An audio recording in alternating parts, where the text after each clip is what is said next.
আহাসিবান নাস আন ইউতরাকু আন ইয়াকুলু আমান্না ওয়া হুম লা ইফতানুন। আল্লাহ রাব্বুল আলামিন বলেন, মানুষ কি এটা মনে করে নাকি সে নিজেকে মুমিন বলবে আর তাকে পরীক্ষা নেওয়া ব্যতীত ছেড়ে দেওয়া হবে? এর দ্বারা আল্লাহ রাব্বুল আলামিন বলেন যে মানুষকে অবশ্যই তার ঈমানের পরীক্ষা দেওয়া লাগবে। আল্লাহ তাআলা এই দুনিয়াতে শুধু মানুষকে কষ্ট দিয়েই পরীক্ষা নেন বিষয়টা এমন নয়, বরং আল্লাহ রাব্বুল আলামিন মানুষকে সুখ, স্বাচ্ছন্দ্য, সমৃদ্ধি, সম্পদ দিয়ে আল্লাহ পরীক্ষা নেয়। সম্মান দিয়েও যেমন পরীক্ষা নেয়, আল্লাহ তাআলা অনুরূপভাবে মানুষকে অভাব, দরিদ্রতা, অসচ্ছলতা, অসুস্থতা দিয়েও আল্লাহ তাআলা পরীক্ষা নেয়। কিন্তু আমরা মানুষ, আমাদের স্বাভাবিক অভ্যাস হলো আমরা যেটাকে পছন্দ করি না শুধু সেটাকেই আমরা আমাদের জন্য পরীক্ষা মনে করি, অথচ আল্লাহ তাআলা অনেক সময় আমাদেরকে আমাদের পছন্দনীয় বস্তু দিয়েও পরীক্ষা নেন। আল্লাহ তাআলা আয়াতগুলোর মধ্যে এই কথাই বলেন, ফাআম্মাল ইনসানু ইযা মাবতালাহু রাব্বুহু ফাআকরামাহু ওয়া না'আমাহু ফায়াকুলু রাব্বি আকরামান। আল্লাহ রাব্বুল আলামিন বলেন, মানুষের পরীক্ষা নেওয়ার জন্য যখন তার রব তাকে সম্পদ দেয়, সম্মান দেয়, ফাআকরামাহু ওয়া না'আমাহু, তাকে সম্মানিত করে, তাকে নেয়ামত সমূহ দেয়, সম্পদ দেয়, টাকা পয়সা দেয়, ওই মানুষটা তখন বলতে থাকে ফায়াকুলু রাব্বি আকরামান, আমার রব আমাকে সম্মানিত করেছে, আমার রব আমাকে সম্মানিত করেছে। এই কথাটা সে কেন বলে? এ কথা বলার অন্যতম কারণ হলো সে সম্মান এবং সম্পদকে আল্লাহ তাআলার ভালোবাসার মানদণ্ড হিসাবে মনে করে।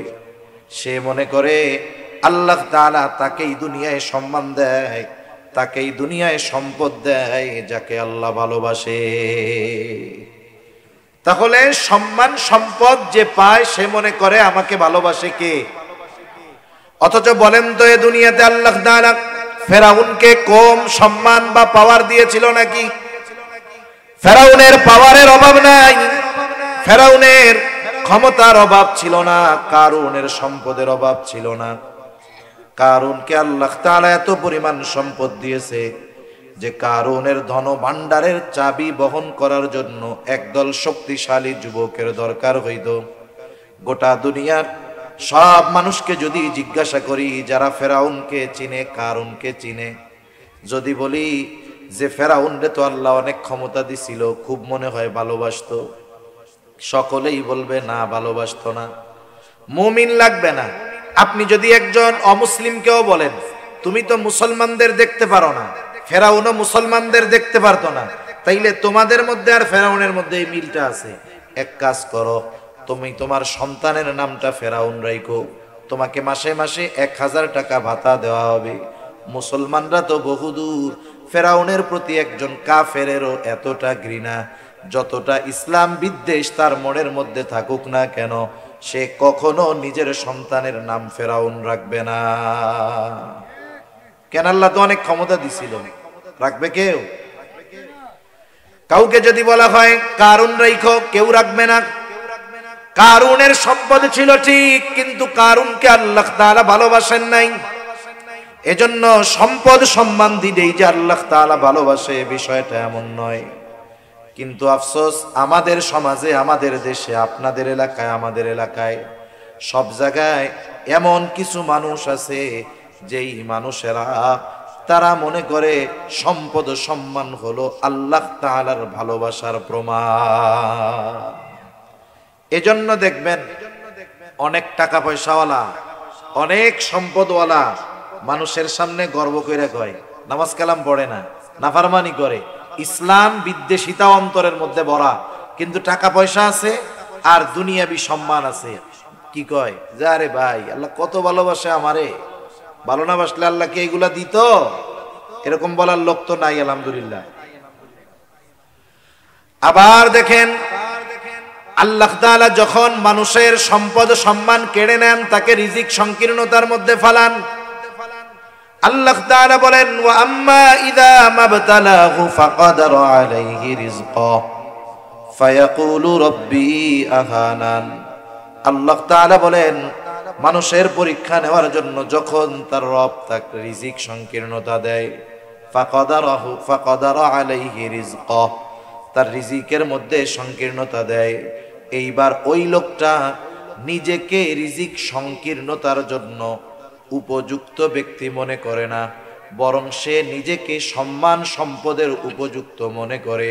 এই জন্য যখন রিজিক সংকীর্ণতা আসে, সে আল্লাহ তাআলাকে তার রিজিক সংকীর্ণতার জন্য দোষারোপ করে বলে, ফায়াকুলু রব্বি আহানান, আমার রব আমাকে অসম্মানিত করেছে। মুফাসসিরিনে কেরাম বলেন, সে কেমন যেন বলতে চায় যে আমি সম্মান সম্পদের উপযুক্ত ছিলাম, কিন্তু আল্লাহ তাআলা আমাকে সম্মান সম্পদ দেয় নাই। এখন দেখেন, ও নিজেকে উপযুক্ত মনে করে, নিজেকে উপযুক্ত মনে করে, এজন্য দোষ দেয় যে আল্লাহ আমাকে সম্পদ দেয় নাই। তাহলে আসলে সে তার কিছু কর্মের কারণে রিজিক সংকীর্ণতার মুখোমুখি হয়েছে।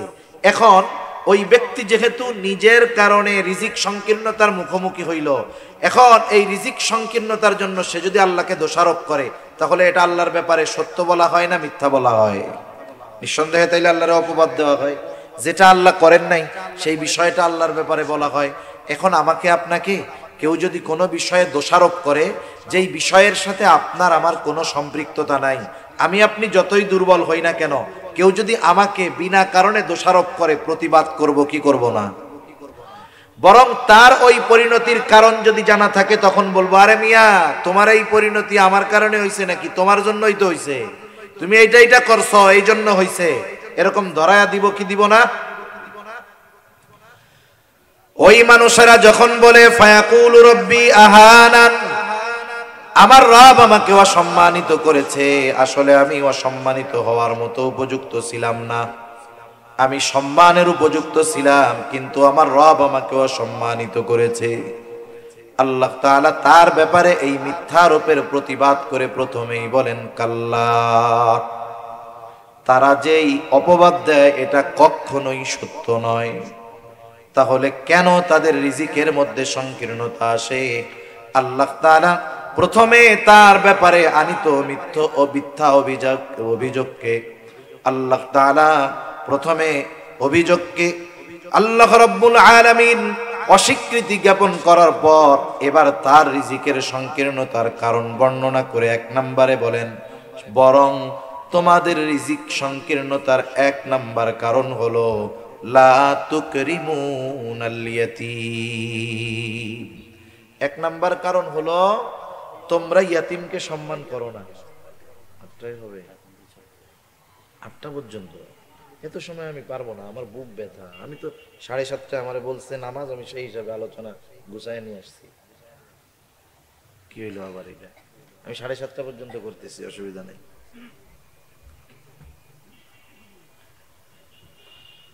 তাহলে 1 নম্বর কারণ বলতেছে যে তোমরা ইয়াতিমদেরকে কি করো না? সম্মান করো না। ইয়াতিমদের সম্মান করার দ্বারা উদ্দেশ্য কি? ইয়াতিমদের সম্মান করার দ্বারা উদ্দেশ্য হলো তোমরা ইয়াতিমদের হক আদায় করো না। ইয়াতিম সাধারণত 2 শ্রেণীর হয়। এক ধরনের ইয়াতিম হয় ধনী ইয়াতিম, আর এক ধরনের ইয়াতিম হয় গরিব ইয়াতিম। ধনী ইয়াতিম যার বাবা মারা গেছে ঠিক, কিন্তু বাবা অনেক সম্পদ তার জন্য রেখে গেছে, টাকা পয়সার তার অভাব নাই, ধন দৌলতের অভাব নাই, এই ইয়াতিম। আরেকজন হলো দরিদ্র ইয়াতিম, যার বাবাও মারা গেছে, টাকা পয়সা ধন দৌলত কিছু রাইখাও যায় নাই। ইয়াতিম ধনী হোক আর গরিব হোক, উভয় ধরনের ইয়াতিমের কিছু হক সমাজের মানুষের উপরে আছে না নাই? ইয়াতিম হোক, ইয়াতিম ধনী হোক আর গরিব হোক, সমাজের মানুষের কাছে সে ইয়াতিম হিসাবে কিছু হক পায়। 1 নাম্বার, সে সকলের কাছে যেই হকটা পাবে, ইয়াতিম ধনী হোক আর দরিদ্র হোক, সেটা হলো ভালো ব্যবহার। 1 নম্বরে কি পাবে? ভালো ব্যবহার পাবে। এজন্য ইয়তীমের সাথে ভালো ব্যবহার করা এটা ইয়তীমের অন্যতম হক। রাসূলুল্লাহ সাল্লাল্লাহু আলাইহি ওয়াসাল্লামের কাছে এক ব্যক্তি আসছে, এসে বলে, ইয়া রাসূলুল্লাহ, আমার হৃদয়টা কঠিন হয়ে গেছে, শক্ত হয়ে গেছে। আল্লাহ রাসূল সাল্লাল্লাহু আলাইহি ওয়াসাল্লামকে বলতেছে, হৃদয়টা কঠোর হয়ে গেছে, আপনি আমাকে এমন আমল শিখায় দেন যে আমল করলে আমার কঠোর হৃদয়টা নরম হয়ে যাবে। ওই জামানায় একজন সাহাবী নবীর কাছে আইসা বলতেছে, হৃদয়টা কঠোর হয়ে গেছে। এই জামানার মানুষ, আমাদের পরিস্থিতি কি? আমাদের হৃদয় তো একেবারে পাথরের চাইতেও কঠোর। নবীজি সাল্লাল্লাহু আলাইহি ওয়াসাল্লাম বলতেছে, আমসাহ রাসাল ইয়াতীম ওয়া আতঈমিল মিসকিন, যে তুমি ইয়তীমের মাথায় হাত বুলায় দাও আর মিসকিনদেরকে খানা খাওয়াও। ইয়তীমের মাথায় হাত বুলায় দাও, কারণ ইয়তীমের মাথায় হাত বুলায় দিলে তোমার হৃদয় আল্লাহ নরম বানায় দিবে। ইয়তীমের কষ্টটা যদি নিজে উপলব্ধি করার চেষ্টা করি, ছোট বাচ্চা 4-5 বছর বয়স, ওর আব্বা নাই, ওর মন চাইলেই যা কিছু চাইতে পারে না আব্বুর কাছে। আপনার সন্তানটা ওর যখন কিছু খাইতে মনে চায় বলতে পারে, কিন্তু ওই বাচ্চাটা কারো কাছে বলতে পারে না। অনেক সময় যদি কারো কাছে কিছু মন চায় এটা বলে, নিগ্রহের শিকার হতে হয়, কথা শুনতে হয়। অনেক সময় এমন হয়, ইয়াতিম দরিদ্র হওয়ার কারণে কাছের মানুষ আপনজন তার সাথে খারাপ আচরণ করে। ধনী হইলে তো টাকা পয়সা আছে এই চিন্তা করে একটু মাঝে মধ্যে ভালো আচরণ করে, কিন্তু যেই ইয়তীম দরিদ্র হয়, গরিব হয়, ওই ইয়তীমের সাথে অনেক সময় কাছের মানুষও খারাপ আচরণ করে। এজন্য ইয়তীমের অন্যতম 1 নাম্বার হক হইল সম্মান করার অর্থ হলো 1 নাম্বার তার সাথে সদাচরণ করা, ভালো ব্যবহার করা। ইয়তীম যদি দরিদ্র হয়, এই বিষয়টা আর একটু বেশি করতে হবে, কারণ ইয়তীম যদি দরিদ্র হয়, অভাবী হয়, সমাজের যদি সামর্থ্যবান মানুষ থাকে, ধনী মানুষ থাকে, তাহলে উচিত ওই ইয়তীমের অভিভাবকত্ব গ্রহণ করা। অনেক সময় মাদ্রাসাগুলোয় অনেক ইয়তীম থাকে, ইয়তীমখানার মধ্যে ইয়তীম থাকে, পাড়া প্রতিবেশী ইয়তীম থাকে। অনেক সময় ওই ইয়তীম সন্তান বাবাও তেমন সম্পদশালী না, অবহেলার শিকার হয়ে ছেলেটা অনেক সময় খারাপ হয়ে যায়। এজন্য আমাদের উচিত, যাদের সামর্থ্য আছে, অ্যাবিলিটি আছে, ইয়াতিমদের অভিভাবকত্ব গ্রহণ করা। কেউ যদি পরিপূর্ণটা গ্রহণ করতে না পারে, কমপক্ষে আংশিক হইলেও অভিভাবক হওয়া। যেমন মাদ্রাসাগুলোর মধ্যে যদি ইয়াতিম থাকে, অসহায় দরিদ্র ইয়াতিম, আপনি গিয়া হুজুরের, আমি একটা ইয়াতিমের খরচ চালাইতে যাই, আপনার প্রতি মাসের খরচ চালানোর অ্যাবিলিটি নাই। আপনি বলেন যে হুজুর, আমি তার বছরে পোশাক যা লাগে সেটার খরচ দিয়া দিব, অথবা বলেন যার স্যান্ডেল যত টাকার লাগে আমি দিয়া দিব, তেল পানি সাবান যে কয় টাকার লাগে আমি দিয়া দিব। যে কোনো একটা অংশের অভিভাবকত্ব গ্রহণ করেন, তাহলে লাভটা কি হবে? নবীজি বলেন, হাদিসের মধ্যে আসছে, আমি আর ইয়াতিমের অভিভাবক জান্নাতের মধ্যে পাশাপাশি অবস্থান করব। এই বলে নবীজি এই দুটো আঙ্গুল ইশারা দিয়ে দেখা দিলেন, এই দুইটা আঙ্গুল যেমন পাশাপাশি অবস্থানরত, নবীজি বলেন আমি আর ইয়াতিমের অভিভাবক জান্নাতের মধ্যে ওই রকম পাশাপাশি অবস্থান করব। আংশিক অভিভাবক হন, লস নাই এতে, নবীর সাথে জান্নাতে থাকা যাবে। এর চাইতে বড় নেয়ামতের আর কিছু আছে নাকি? দুনিয়ার মানুষ, দুনিয়ার একজন প্রসিদ্ধ মানুষের সাথে কিছু সময় কাটাইতে কত আগ্রহী হয়। আচ্ছা, আপনাদের এলাকার কেউরে যদি বলা হয় যে এক কাজ করেন, আপনাকে প্রধানমন্ত্রীর সাথে একবেলা একই টেবিলে একই সাথে বৈশাখ খাওয়ার ব্যবস্থা করে দেওয়া হবে, বা প্রধানমন্ত্রী আপনারা দাওয়াত দিছেন অমুক তারিখ দুপুরবেলা আমার বাসায় বা আমার কার্যালয়ে অথবা আমার বাসভবনে দুপুরে খাবারের দাওয়াত, এই যে আধা ঘন্টা সময় প্রধানমন্ত্রীর সাথে যদি থাকার সুযোগ হয়, এ সুযোগ দুনিয়ার কেউ মিস করবে না, আমি মোল্লাও মিস করব না। ঠিক কিনা বলেন? যদি 20-50 লাখ খানিক খরচও হয়, কেউ পিছপা হবে না। নিজের কাছে না থাকলে অন্যর কাছ থেকে কর্জ নিবে, ধার নিবে, চিন্তা করবে 1 লাখ খরচ করে যদি যাইতেও হয় অসুবিধা কোথায়, ওনার কাছে একটু নিজের কথাটা যদি বইলাই দিতে পারি তাইলে 10 লাখ আসার ব্যবস্থা হয়েও যাইতে পারে, ঠিক কিনা বলেন? এই আশায় সর্বোচ্চ প্রচেষ্টা করে প্রধানমন্ত্রীর সাথে কিছু সময় থাকার, কাটানোর এই সুযোগ অর্থ খরচ করে হলেও আমরা মিস করব না। অথচ নবীজি তার সাথে থাকার ব্যবস্থা আমাদের জন্য করে দিয়েছেন। নবীজির সাথে থাকতে পারার সংবাদ শুনে সাহাবায়ে কেরাম সবচাইতে বেশি খুশি হয়েছে। এত খুশি সাহাবায়ে কেরাম আর কোনো খবরে হয় নাই। মূল অপারেটর কি আছেন এখানে? আপনি অপারেটর মূল, রিভার্ব দিয়ে আওয়াজ ছাড়েন। আপনারে বারবার বলতেছি, আপনি বুঝেন না, শব্দ টানতেছেই না, অনেক জোরে বলতেছি আমি। ডিলে মিলে তো ঠিক মতো দিচ্ছেন, রিভার্ব দিয়ে আওয়াজটা ছেড়ে দেন যেন একটু আরামে কথা কইতে পারি।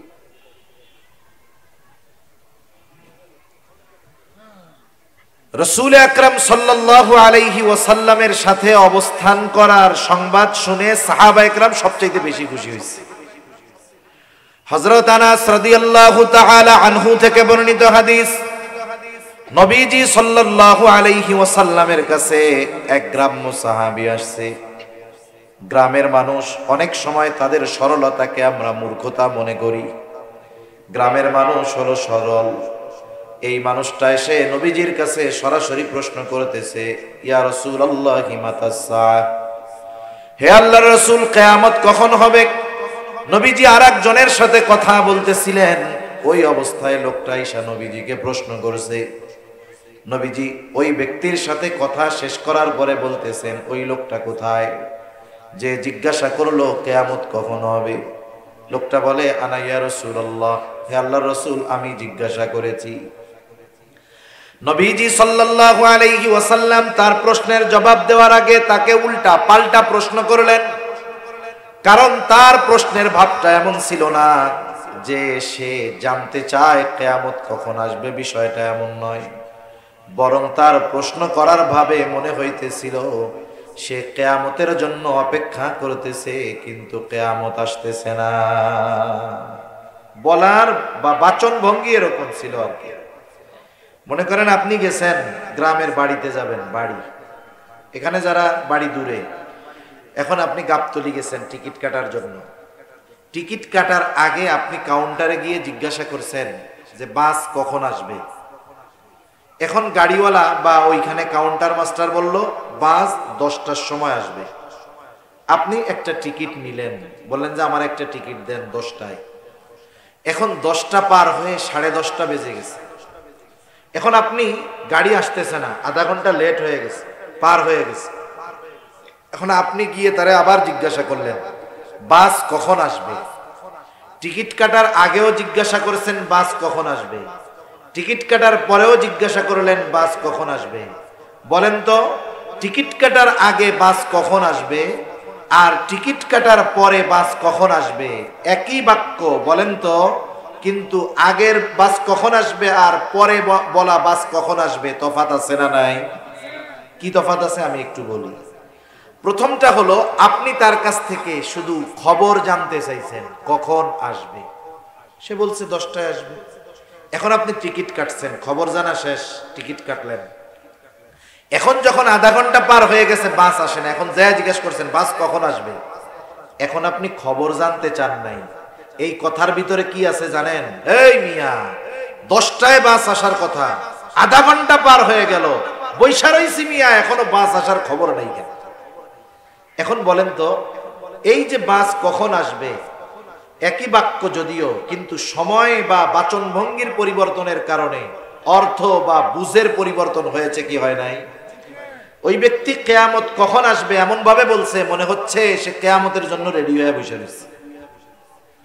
এজন্যই নবীজি তাকে পাল্টা প্রশ্ন করেছেন, মা আদাত্তা লাহা, তুমি কিয়ামতের জন্য কি সংগ্রহ করেছো, কি প্রস্তুতি তুমি গ্রহণ করেছো? লোকটা সহজ সরল গ্রামের মানুষ, মনের মধ্যে কোনো দোষ টোষ কিছু নাই। সে সহসাই জবাব দিচ্ছে, আমি আল্লাহ এবং তার রাসূলকে ভালোবাসি। নবীজিও সাথে সাথে তাকে বললেন, যে যাকে ভালোবাসে তার সাথে অবস্থান করবে। আলমারউ মাআ মান আহাব্বা, যে যাকে ভালোবাসে তার সাথে অবস্থান করবে। একটু তাকায় দেখেন ভালোবাসাটা শব্দটা কোথায় ব্যবহার করার দরকার ছিল, আর আগামী প্রজন্ম এই ভালোবাসাটাকে কোথায় ব্যবহার করতেছে আল্লাহই জানে। এক সময় কেউ যদি কেউরে বলে যে আমি তোমারে ভালোবাসি, এটা গালাগালির মতো হয়ে যেতে পারে, ঠিক নাই তো? কারণ এই শব্দটাকে ব্যবহার করে অপরাধ, জেনা, ব্যভিচার, অশালীনতা, অশ্লীলতা যা আছে সবকিছুর প্রসার ঘটানোর চেষ্টা চলতেছে, ঠিক কিনা বলেন? ভালোবাসা শব্দটাকে ব্যবহার করে আল্লাহই জানে এই শব্দটার কি হয়। কারণ সমাজে অনেক শব্দ আছে, এটা শুধু ব্যবহারের কারণে ওই শব্দ গালিতে পরিণত হয়। যেমন ওয়াইফের ছোট ভাইকে এক সময় শালাই বলতো, কেউ মাইন্ড করতো না। আমারও ছোটবেলায় খেয়াল আছে, এক লোকের সাথে একজন ছোট এক মানুষ হাঁটতেছে, মুরব্বী জিজ্ঞাসা করছে কে, বলে এটা হলো আমার শালা।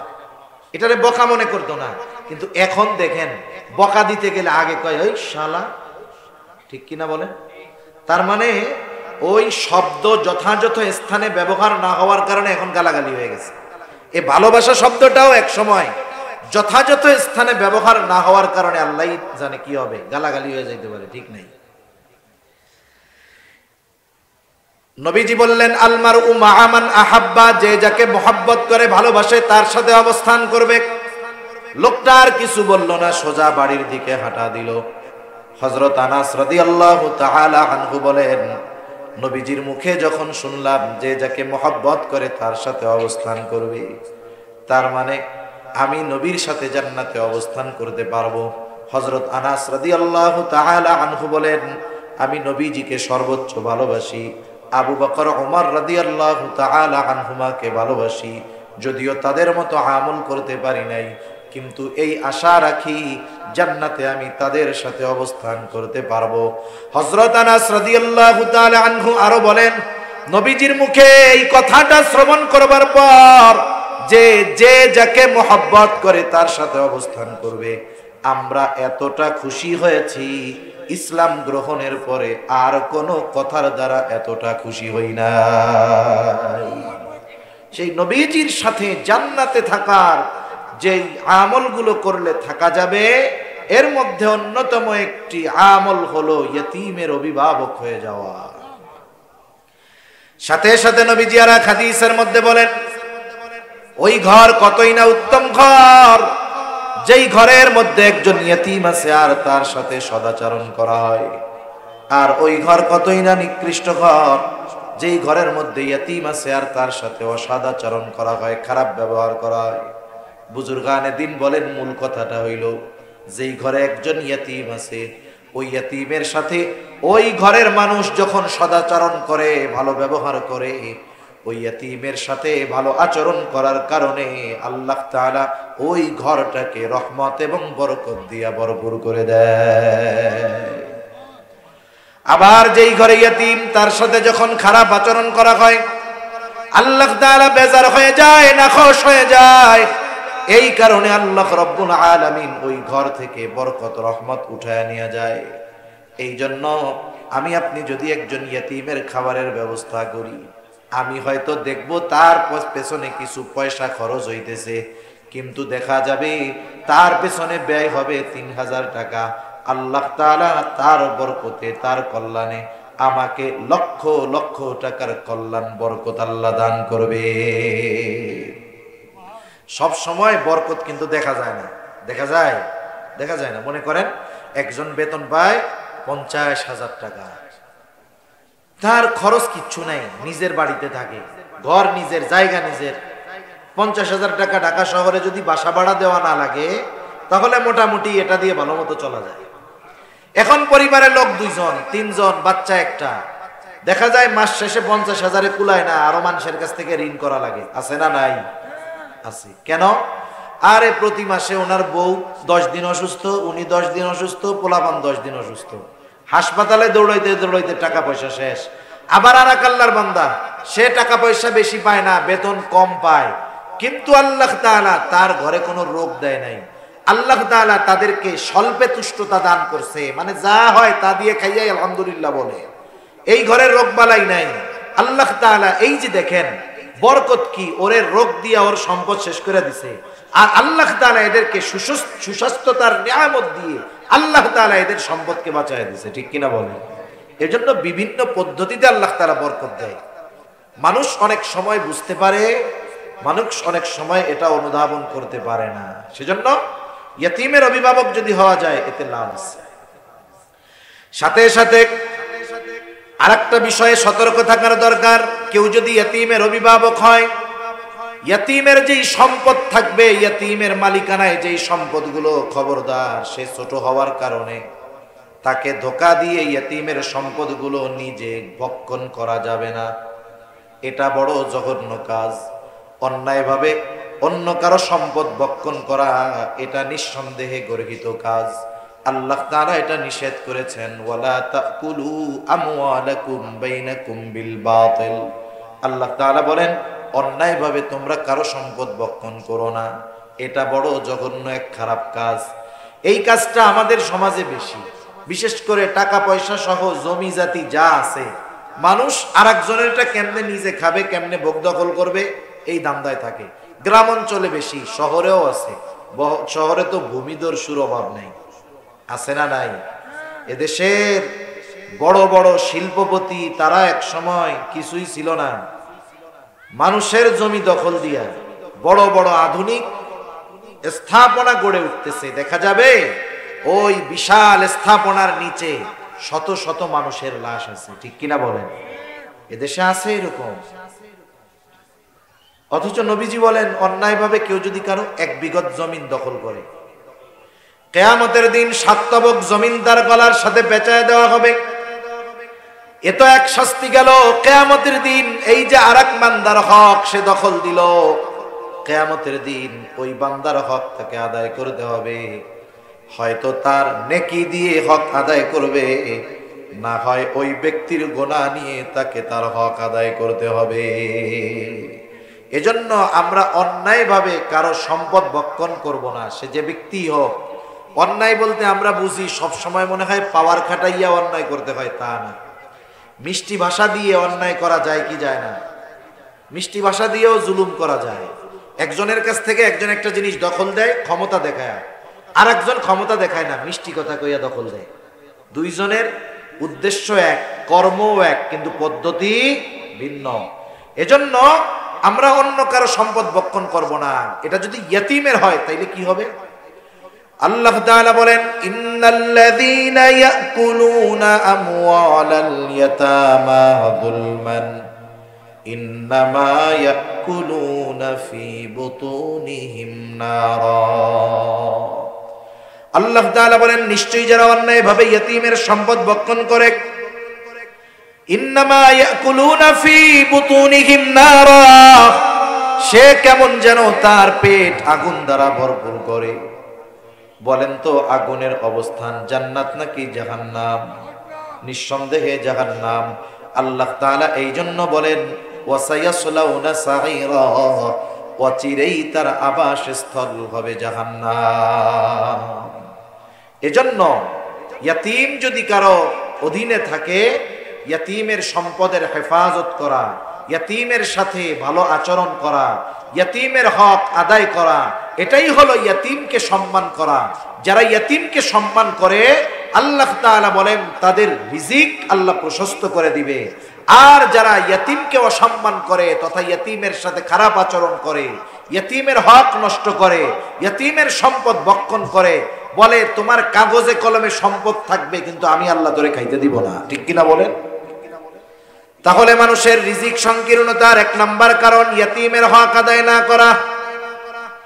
2 নাম্বার কারণ আল্লাহ রাব্বুল আলামিন বলেন, আল্লাহ তাআলা বলেন ওয়ালা তাহাদ্দুনা আলা তুআমিল মিসকিন। আল্লাহ রাব্বুল আলামিন বলেন তারা মিসকিনদেরকে খানা প্রদানে উৎসাহ দেয় না, অপরকে উৎসাহ দেয় না, বরং নিরুৎসাহিত করে। এখানে আল্লাহ তাআলা একজনের দ্বিতীয় দোষটাকে তুলে ধরেছেন। আর দ্বিতীয় দোষ তুলে ধরলে প্রথমটা এমনিই ওর মধ্যে চলে আসে। বলেন তো 2 এর মধ্যে 1 আছে না নাই? 2 এর মধ্যে অবশ্যই 1 আছে। 2টা 1 যোগ হইয়াই 2 হইছে। এখন আল্লাহ তাআলা কেন এ কথা বললেন না যে ওরা ইয়াতিমদের খানা দেয় না, এটা না বলে কি বলছেন, ওরা ইয়াতিমদেরকে খানা প্রদানে উৎসাহ দেয় না, মিসকিনদেরকে খানা প্রদানে উৎসাহ দেয় না, বরং নিরুৎসাহিত করে। এখন বলেন তো, যেই ব্যক্তি নিজে মিসকিনদেরকে খানা খাওয়ায় না, ও কি আরেকজনকে বলবে যে তুমি খাওয়াও? বলবে? বলবে না। কারণ ও বলবে, আরে মিয়া তুমি নিজে খাওয়াও না, আরেকজনকে ওয়াজ করতেছো, তাই না? এজন্য আল্লাহ তাআলা তার দ্বিতীয় ত্রুটিটা উল্লেখ করে বুঝাইলেন যে ও নিজেও তো খানা দেয় না, অপরকেও খানা দানে উৎসাহ প্রদান করে না। অথচ খানা খাওয়ানো ফজিলতের কাজ। খানা খাওয়ানো কিসের কাজ? ফজিলতের কাজ। রাসূল আকরাম সাল্লাল্লাহু আলাইহি ওয়াসাল্লামের কাছে একজন আসছে, এসে জিজ্ঞাসা করতেছে, আইয়ুল ইসলামে খায়র, ইসলামের মধ্যে সর্বোত্তম আমল কোনটা? নবীজি ছিলেন উম্মতের রূহানি ডাক্তার। একই প্রশ্ন একাধিক ব্যক্তি যদি করত, ব্যক্তির অবস্থার আলোকে নবীজি জবাব দিতেন। যেমন ডাক্তারের কাছে একই রোগ নিয়ে দুইজন গেছে, কিন্তু দুই রোগীর অবস্থা দুই রকম। বলেন তো, একজন ডাক্তারের কাছে একটা রোগ নিয়ে গেছে, তার ডায়াবেটিস আছে, হাই প্রেশার আছে, কিডনির অসুবিধা আছে। এই লোকের ক্ষেত্রে ওই রোগের ওষুধটা ডাক্তার দিবে একরকম।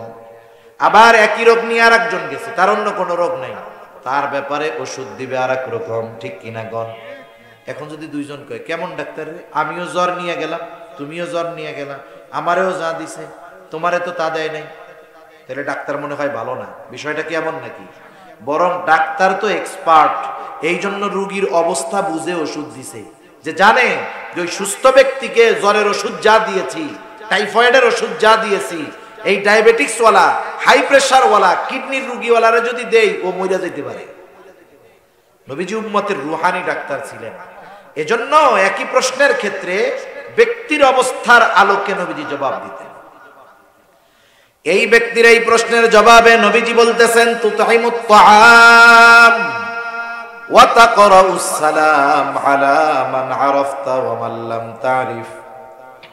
নবীজি বলেন যে তুমি মানুষকে খানা খাওয়াও, আর পরিচিত অপরিচিত সবাইকে বেশি বেশি সালাম দাও। মানুষকে খানা খাওয়াও আর পরিচিত অপরিচিত সবাইকে বেশি বেশি সালাম দাও। নবীজি যখন খানা খাওয়ানোর কথা বলেছেন, কোনো ক্লাসিফিকেশন করেন নাই, স্তর বিন্যাস করেন নাই, বলেন নাই যে গরিব রে খাওয়াইবা, ধনী রে খাওয়াবা না, পরিচিতকে খাওয়াইবা, অপরিচিতকে খাওয়াইবা না। তার মানে বোঝা গেল, আমি আপনি খানা যাকেই খাওয়াই না কেন, আল্লাহর সন্তুষ্টির জন্য যদি খানা খাওয়ানো হয়, বলেন তো ফজিলত আছে না নাই? নিঃসন্দেহে ফজিলত আছে। আচ্ছা, নামাজ 8টায় হবে তাই না? 8টায়। আমি 8:45 পর্যন্ত করি, কি বলেন? 7:30 পর্যন্ত করতে চাইছিলাম, এরপরে আবার চিন্তা করলাম 8টায় হইলে 15 মিনিট গ্যাপ, কষ্ট হবে না তো আপনাদের? নামাজ কি মসজিদেও 8টায় হবে? আচ্ছা, আজান 8:45 হবে, আমরা এই পর্যন্ত কথা বলি।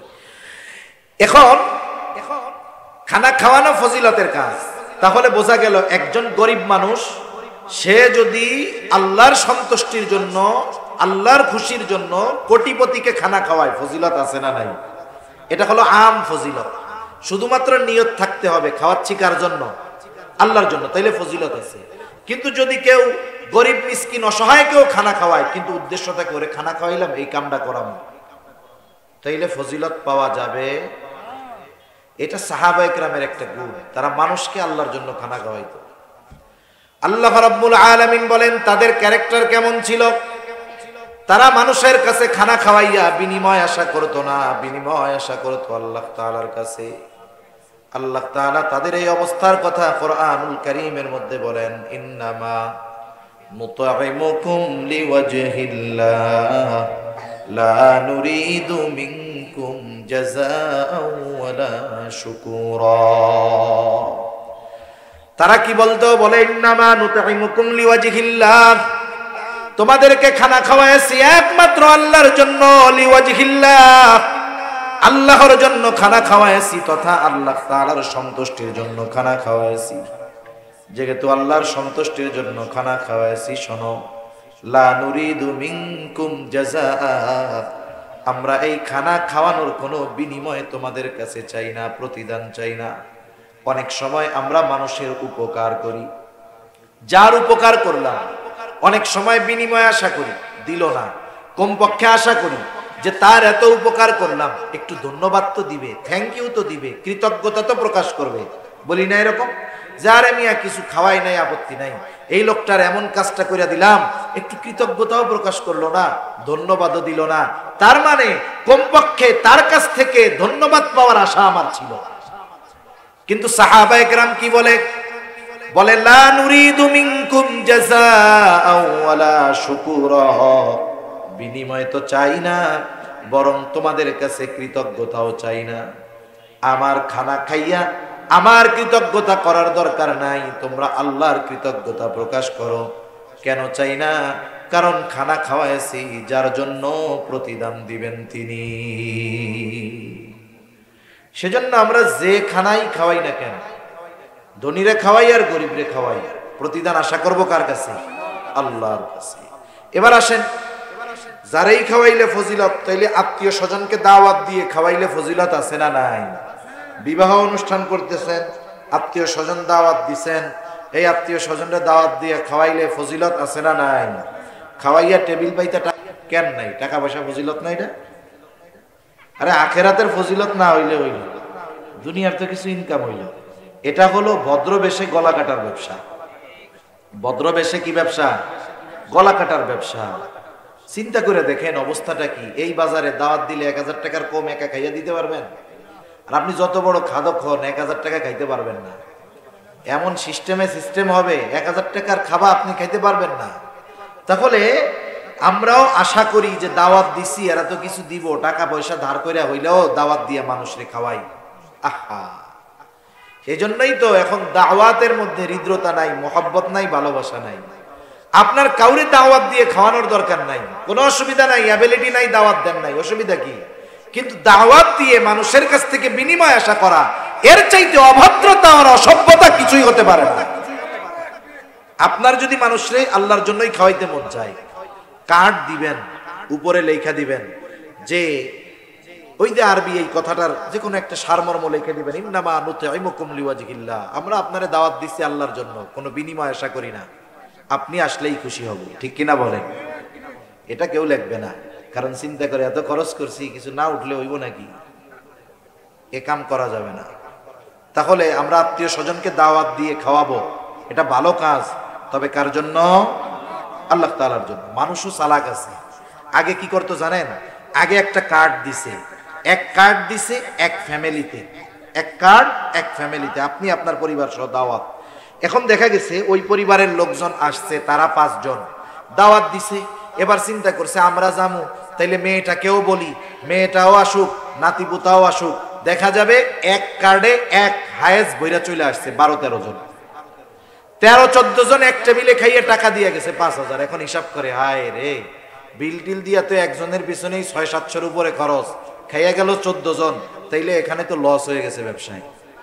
পাবলিক চালাক। এখন কি করে জানেননি? অনেক জায়গায় কার্ড একটা দিবে, এবার আইসা জিজ্ঞাসা করবে আপনাদের ফ্যামিলির লোক কয়জন? বলে 4 জন। 4 জনের 4টা কার্ড দিবে, কার্ডের মধ্যে লেখা থাকবে অনলি ফর 1 পারসন। এক কার্ড দিয়া কয়জন?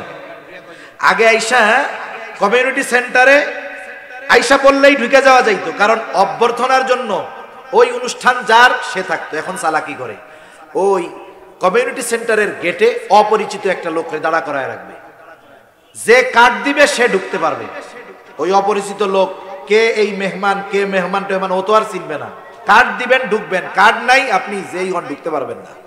সুন্দর সিস্টেম না? আচ্ছা, আজানের জবাব একজন দিয়ে দেন, বাহিরের মাইক দরকার হয় বন্ধ করে দেন, সমস্যা নেই। আচ্ছা আজান, হ্যাঁ হ্যাঁ, আমি কি শেষ করে দিব? বাহিরে দিচ্ছে, ঠিক আছে, এখানে 8টায় নামাজ হবে, আমি শেষ করে দিব। আচ্ছা আজান হোক, সমস্যা নেই, বন্ধ আছে, ঠিক আছে। তাহলে দেখেন, এক কার্ড দিয়ে একজনকে এখন ঢোকার অনুমতি দেওয়া হয়। এই সিস্টেমটা কেন? ওই যে আগে এক কার্ডে এক ফ্যামিলি এসে খাইয়া দিয়া যাইত, তাতে লস হয়ে যাইত। মানুষ কত পদ্ধতি বানায়, কত চালাক হয়। সেজন্য আমরা মানুষকে দাওয়াত দিব, এটা একেবারে আল্লাহর জন্য, মোহাব্বতের সাথে খাওয়াবো। এই খাওয়ানোর মধ্যে ফজিলত আছে, ঠিক কিনা বলেন? এখন যদি আপনি খাবারটা একজন অসহায় দরিদ্র মিসকিনকে খাওয়ান, বলেন তো ফজিলত আছে না নাই? এমনে খানা খাওয়ানোর এক ফজিলত, আবার অভাবী দরিদ্র দুস্থ খানা খাওয়ানোর আরেক ফজিলত। আবার যদি এই অভাবী দরিদ্র অভুক্ত লোকটা আপনার প্রতিবেশী হয়, খানা খাওয়ানো শুধু ভালো কাজ নয়, এটা ঈমান সম্পৃক্ত বিষয়। নবীজি সাল্লাল্লাহু আলাইহি ওয়াসাল্লাম বলেন, লাইসাল মুমিন আল্লাযী ইয়াশবাউ, ওই ব্যক্তি মুমিন নয় যে নিজে পেট পুরে খায় আর তার প্রতিবেশী অভুক্ত থাকে। নবীজি বলেন সে মুমিন নয়। এই যে আজকে শাবানের 4 তারিখ, আর মাত্র 25 দিন বা 26 দিন পর রোজা শুরু হয়ে যাবে। আমার আপনার টেবিলে ইফতারের সময় দেখা যাবে 10 প্রকারের আইটেম আছে, তরমুজটা নাই। আফসোস লাগবে, আহারে তরমুজটা থাকলে কত ভালো হইতো। আপনার আমার 10 প্রকারের আইটেম থাকার পরেও একটার জন্য আফসোস করতেছি, অথচ দেখা যাবে আপনার প্রতিবেশী একেবারে পান্তা ভাতার শুকনা মরিচ নিয়ে ইফতার করার জন্য বসে আছে। এরকম সমাজে কম বেশি আছে তো। আপনি আপনার প্রতিবেশীর দিকে একটু নজর দেন, আইটেম 2টা কমায় দেন, ওই 2 আইটেম আপনি আপনার ওই মানুষদের জন্য ব্যয় করেন। অনেক মানুষ আছে এই রোজা রেখে পরিশ্রম করে কষ্ট করে রোজাও রাখে। রোজার মাস আসলে অনেক মুমিন খুশি হয় যে আমরা ইবাদত বন্দেগী করতে পারবো, আর ওই মানুষগুলো খুশি হওয়ার সাথে সাথে কপালে বাজ পড়ে যায়, কারণ সে দৈনিক উপার্জন না করলে তার রোজা রাখার ব্যবস্থা হবে না। তাহলে দিনে তাকে পরিশ্রম করতে হবে, আবার রোজা রাখতে হবে, নাইলে খাবারের ব্যবস্থা হবে না। এইরকম মানুষগুলো একটু খুঁজেন। যেই মানুষের এরকম অবস্থা, আপনি তার জন্য একটু সাহায্যকারী হয়ে যান। তারা ফ্যামিলিতে 2 জন মানুষ, অথবা সে একা ঢাকায় থাকে, আপনি তাকে বলেন যে ভাই, এই যে রোজার মাস, এই গোটা রোজার মাস আপনি আমার মেহমান, সাহরি ইফতার আপনি আমার সাথে করবেন, অসুবিধা কি? আপনি 5 আইটেম থেকে 2 আইটেম কমায় দেন, 10 আইটেম থেকে 2 আইটেম কমায় খান। তাহলে কি হবে? ওকে ইনক্লুড করতে পারলেন, লাভ কি হবে? আপনার আমার আমল কি হবে জানি না, আপনার আমার রোজা হবে কি হবে না জানি না, কিন্তু ওই রোজাদারের সাহরি ইফতারের ব্যবস্থা করার কারণে ওই ব্যক্তি রোজা রেখে যেই সওয়াব পাবে, ওই পরিমাণ সওয়াব আল্লাহ তাআলা যিনি মেহমানদারির ব্যবস্থা করলেন, আল্লাহ তাআলা তাকেও দিয়ে দিবে। সুবহানাল্লাহ বলেন। রোজার মাসে তো নেক কামানোর ব্যবসা, সওয়াব কামানোর ব্যবসা, ঠিক কিনা বলেন? এজন্য আমরা একটু প্রতিবেশীর দিকে খেয়াল রাখবো তো ইনশাআল্লাহ, একটু খেয়াল রাখবো ইনশাআল্লাহ। তাহলে আল্লাহ তাআলা বলেন, ওয়ালা তাহাদ্দুনা আলা তুআমিল মিসকিন। রিজিক সংকীর্ণতার দ্বিতীয় কারণ হলো তোমরা নিজেরাও অসহায়দেরকে খাওয়াও না, অপরকেও খানা দিতে উৎসাহ দাও না। আমি যদি না খাওয়াইতে পারি, আমি আরেকজনকে উৎসাহ প্রদান করব। যদি তাও না পারি, আমার আপনার কাছে কেউ যদি কখনো কিছু চায়, দিতে না পারলেও খারাপ আচরণ করে ফিরিয়ে দিব না, বরং তাকে ভালো আচরণের মাধ্যমে ফিরাইয়া দিব। অনেক সময় তারাও তো মানুষ, অনেক সময় দেওয়ার পরেও তারা নাখোশ হয়। একজনের কাছে বারবার চাইতেছে, এখন সে করলো কি, 50 টাকা 100 টাকা দিয়ে দিল, দিয়ে বলে ধর ফকিন্নি, তো গোজালা আর বাসি না, ধর যা। আরেকজন সে দিতে পারে নাই, সে সুন্দর ভাষায় বলতেছে, ভাই আমার কাছে তো এখন নাই, কেমনে দিব, দিতে তো মন চায়, আমি দোয়া করি আল্লাহ তোমার কষ্ট দূর করে দিক, তুমি আবার আইসো, দেখা হইলে ইনশাল্লাহ তোমারে আমি দিব। এখন বলেন তো, একজন 100 টাকা দিয়ে খারাপ ব্যবহার করলো, আর একজন না দিয়ে ভালো ব্যবহার করলো, ওই ব্যক্তি কার প্রতি খুশি হবে? নিঃসন্দেহে ভালো ব্যবহারকারীর উপরে খুশি হবে। এজন্য নবীজি বলেন, উত্তম কথাও সাদকা।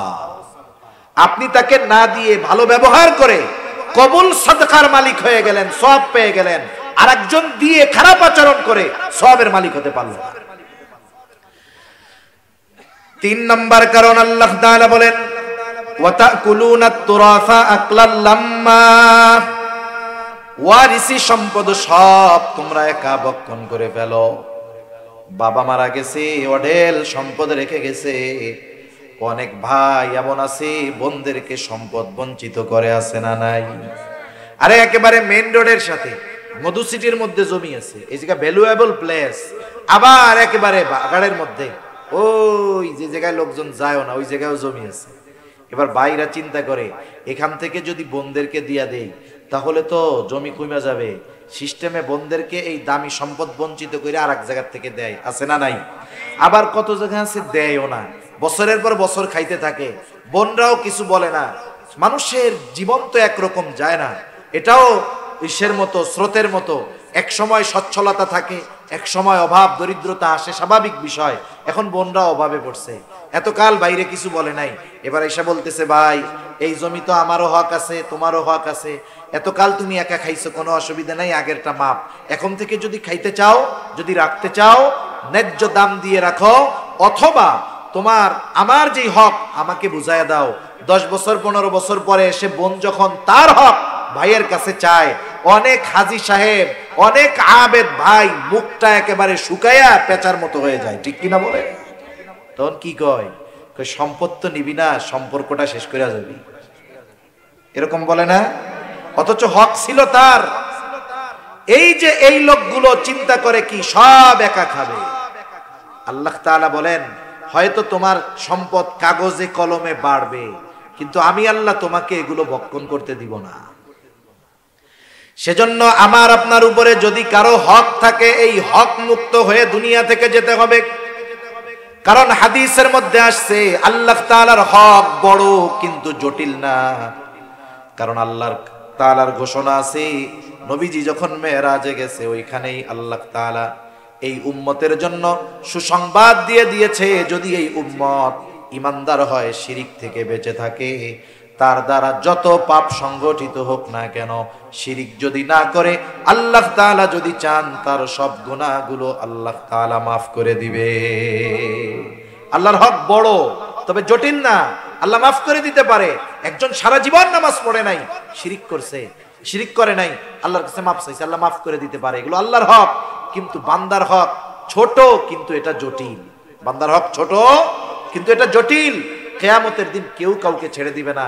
এজন্য আমার আপনার উপরে কারো হক যেন না থাকে, এই বিষয়টা চিন্তা করব। অনেক সময় আমাদের গ্রাম অঞ্চলে বেশি হয়, শহরেও হয়, 1-1.5 ইঞ্চি জমির জন্য মারামারি হয়ে যায়, হয় কি হয় না? একজনের পাওয়ার আছে, ওইটারে দখল দিয়া দেয়। হায় রে ভাই, আপনি দুনিয়া একটু ছাড় দেন, 1-2 ইঞ্চি সাইডে ওরা একটু বেশি খাওয়া নি, আপনি অসুবিধা কি? এই যে দুনিয়া এতটুকু ছাড় দিলেন, এর বিনিময়ে আল্লাহ তাআলা আপনাকে আমাকে আশা করা যায় আখিরাতে ছাড় দিয়ে দিবে, ঠিক কিনা বলেন? আল্লাহ ছাড় দিয়ে দিবে আখিরাতে। দুনিয়ার একটু খাইতে গিয়ে আখিরাত কেন বরবাদ করব? এজন্য আমরা এই ব্যাপারে সচেষ্ট হব যে আমি মারা যাওয়ার আগে আমার উপরে যেন কোনো বান্দার হক না থাকে। বান্দার হক শুধু টাকা পয়সা সম্পদ এটা নয়। একজন মুরব্বীর সাথে যদি আমি আপনি খারাপ আচরণ করি, মুরব্বীর হক ছিল আমার কাছ থেকে ভালো আচরণ পাওয়া। কেউ যদি ওই মুরব্বীর সাথে খারাপ আচরণ করে, সে ওই মুরব্বীর হকও নষ্ট করে।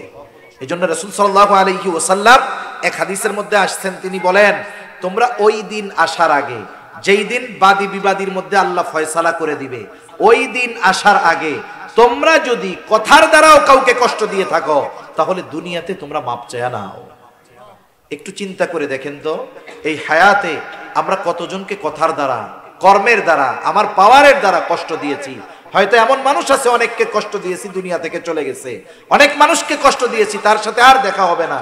আপনি এখন কি করবেন? তাদের জন্য আল্লাহর কাছে মাফ চাইবেন যে আল্লাহ আমি খারাপ আচরণ করছিলাম তাদের সাথে, আপনি তাদেরকেও মাফ করেন, আমাকেও মাফ করে দেন। তাদের নামে কিছু সদকা করবেন যে আল্লাহ এই সদকার সওয়াব আপনি তাদেরকে দিয়ে দেন, তবুও আমাকে এই কারণে কিয়ামতের দিন আল্লাহ আপনি ধইরেন না। আশা করা যায় আল্লাহ তাআলা মাফ করে দিবে, আশা করা যায় মাফ করে দিবে। এজন্য মরার সময় আমার আপনার কাছে কেউ প্রাপ্য থাকে, কেউ আমার কাছে কোনো হক পায়, এভাবে যেন আমরা দুনিয়া থেকে বিদায় না নেই, সেভাবে প্রস্তুতি নিবে তো ইনশাআল্লাহ। 4 নাম্বার, আল্লাহ তাআলা বলেন ওয়া তুহিব্বুনাল মালা হুব্বান জাম্মা, একেবারে পরিপূর্ণ মাত্রাতিরিক্ত মালের মহব্বত, দুনিয়ার মহব্বত। এখানে দুইটা বিষয় হতে পারে। একটা, এই মালের মহব্বত রিজিক সংকীর্ণতার কারণ। কেন? এখন দেখেন দুনিয়ায় অনেক মানুষ আছে 80 বছর বয়স, নামাজ কালাম পড়ে না, কিন্তু গর্বের সাথে বলে এখনো আমি 18 ঘন্টা অফিসে ডিউটি করি। এই লোকটা ডিউটি করেই তার জীবন শেষ করলো, কিন্তু খাইতে পারলো না, ঠিক কিনা বলেন? আরেকটা বিষয় হতে পারে যে আগের 3টা অপরাধ, ইয়াতীমের সাথে খারাপ আচরণ, মিসকিনদের খানা না দেওয়া, ওয়ারিসি সম্পদ ভক্ষণ করা, এই অপরাধ অন্যায়গুলো মানুষ কেন করে? বলে দুনিয়ার মহব্বতে করে। আপনি যদি এই জিনিসটা একটু চিন্তা করেন, আমরা যদি একটু ভাবি, এই পৃথিবীতে যত অপরাধ হয়, যত গুনাহ হয়, ঘুষ, সুদ, অন্যের হক মারা, অন্যকে হত্যা করা, যত ধরনের অপরাধ আছে, সব ধরনের অপরাধ এর মূল উদ্দেশ্যটা যদি আপনি বের করেন, দেখবেন সব অপরাধের পেছনে যেই কারণটা কমন থাকবে, কমন মানে কারণ বিভিন্ন হতে পারে, কিন্তু সব অপরাধের পিছনে ওই কারণটা পাওয়া যাবে, ওটার নাম হলো দুনিয়া। এজন্য নবীজি বলেন, হুব্বুদ দুনিয়া রাসু কুল্লি খাতিআ, দুনিয়ার মোহাব্বত সকল গুনাহের মূল। এজন্য দুনিয়াতে আমরা দুনিয়ার প্রয়োজনকে, যেটা দরকার, উপার্জন করব, তবে দিনকে বাদ দিয়ে নয়। আমি যদি দিনকে প্রাধান্য দিয়ে দুনিয়া যদি বৈধভাবে উপার্জন করি, কোটিপতি হই, মিলিয়নার হই, বিলিয়নার হই, কোনো অসুবিধা নাই, তবে দিনকে আগে ঠিক রাখতে হবে। সম্মানিত সুধী, আল্লাহ তাআলা এই কথাই জানালেন যে এই চারটা দোষ যার মধ্যে থাকবে, তথা ইয়াতিমদের সাথে খারাপ আচরণ করবে, মিসকিনদেরকে খানা দিবে না, 3 নাম্বার ওয়ারিসি সম্পদ পরিপূর্ণ একা অন্যের হক মেরে খেয়ে ফেলবে, 4 নাম্বার আখিরাতের উপরে দুনিয়াকে প্রাধান্য দিবে। আল্লাহ বলেন এই কর্মগুলো যার মধ্যে দোষগুলো থাকবে, সে রিজিক সংকীর্ণতার মুখোমুখি হবে। টাকা পয়সা এক জিনিস, রিজিক কিন্তু শুধু টাকা পয়সার নাম না, জীবন উপকরণ। এই সুস্থতার নাম রিজিক, একটা নেক সন্তানের নাম রিজিক, একটা নেক বিবি উত্তম রিজিক। রিজিক শব্দটা ব্যাপক অর্থবোধক। এই টাকা পয়সা থাকলেই রিজিক তা না, দেখা যাবে টাকা পয়সা অনেক আছে, কিন্তু অন্যান্য দিক দিয়ে আল্লাহ এমন সংকীর্ণতা দিছে যে সে এই দুনিয়ায় কেমন যেন থুকে থুকে মরতেছে, ঠিক কিনা বলেন? আল্লাহ সুবহানাহু ওয়া তাআলা এই বিষয়গুলো, এর বিপরীত যেই ভালো দিকগুলো আল্লাহ আমাদের দান করুক, সাথে সাথে বরকতময় প্রশস্ত রিজিক আল্লাহ তাআলা আমাদের সকলকে নসিব করুন। সকলে বলি আমিন। ওয়া আখিরু দাওয়ানা আনিল হামদুলিল্লাহি রাব্বিল আলামিন। আসসালামু আলাইকুম ওয়া রাহমাতুল্লাহি ওয়া বারাকাতুহু। সুবহানাল্লাহ।